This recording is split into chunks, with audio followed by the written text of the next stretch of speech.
What's up YouTube? Capital G here. Got some Sacred Beast action for you guys to check out. Obviously the Sacred Beast structure deck is coming out soon in the TCG, even sooner in the OCG. And call me crazy, but I think it's actually pretty good. It makes the archetype so much better than it was before. I think the deck actually functions now, and I like the individual pieces that Sacred Beasts are getting. It feels like a fully functional deck. There's double disruption in the archetype. Now we have a trap card that when you have a couple of Sacred Beasts on the field, basically becomes a skill drain. It also has the card that works with Hamon specifically that can negate your opponent's spells and traps each turn by switching Hamon to defense, and Hamon has 4,000 defense. And you also have the ability to one-shot your opponent in multiple ways. I feel like the archetype it can diversify the way that it actually wants to attack the opponent, and you guys will see a little bit of that in this duel. Anyways, he's dueling against Orcust, a deck that I don't have that much respect for, but Orcust is still competent enough to be able to beat players. He's going to go ahead and he's going to drop that Raviel, and he's going to get Fallen Paradise, always looking to draw 2 cards. Now, this build, I'm not going to show you guys this build. This build is not very good. You should not be running this many Sacred Beast monsters, especially Uriah. Uriah has always been the worst one. It still is the worst one, because when you have Fallen Paradise, you're basically just looking to draw in the more disruptive cards. You know, things like, Impermanence, Ash Blossom, just the standard cards that are good. Although maybe Impermanence isn't necessary since you can draw into a skill drain in this deck. In fact, he actually has it here, the Sacred Beast Awakening.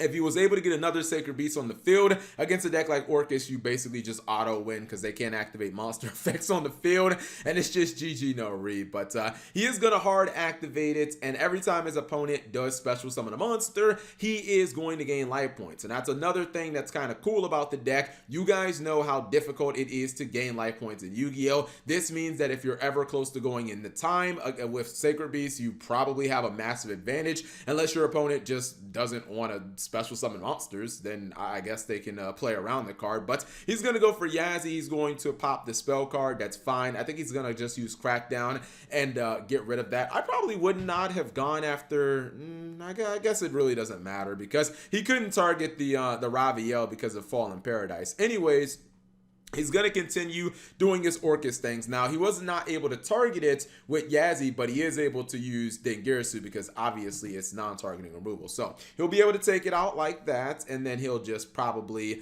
go for, all right, so he's going for IP Masquerena, and then he's going to pass. Now, his opponent 100% should be able to drop another Sacred Beast monster this turn. He's going to go ahead and drop Hamon. I think Hamon is going to be sent to the graveyard with the copy of Dingirsu, but it's perfectly fine. This is when you can transition. See, this is what I like. If your opponent is so focused on stopping the Sacred Beast, they won't worry about the other monsters you have on your field, and at that point you can just go into things like Verde Anaconda.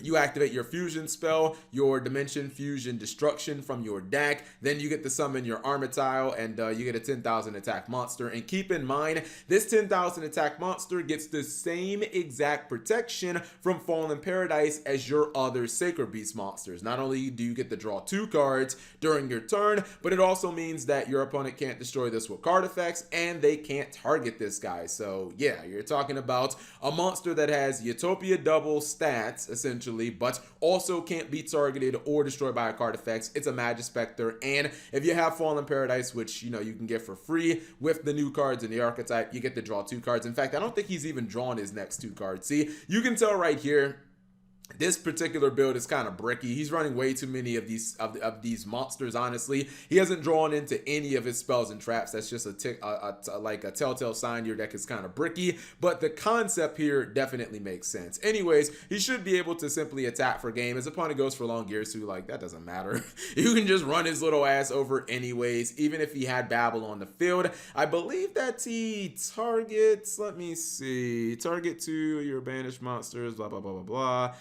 Then send 1. Actually, I don't think he actually does target, but I'm not sure if he, yeah, it looks like he only had 1 monster banished. And you can see that Predator Plant, Verde Anaconda, a card that obviously is super strong. Even if we never get Dragoon of Red Eyes, I mean, it's going to be a godsend for the Sacred Beast because it allows them to easily get their 10,000 attack monster on field, the Armitao, without even having to draw the Dimension Fusion Destruction. So now I look at this card and I'm like, yeah, you definitely need to run this card because even if you never draw it, you can obviously just activate it from your deck with this guy and potentially one-shot your opponent. So yeah, Sacred Beasts have some good things going on. You just got to find the right build because you're going to be drawing a lot of cards and there's definitely something here. Anyways, whatever you guys think, leave it in the comment section below. Thank you guys for watching. As always, subscribe if you have not already and turn on that notification bell for daily videos.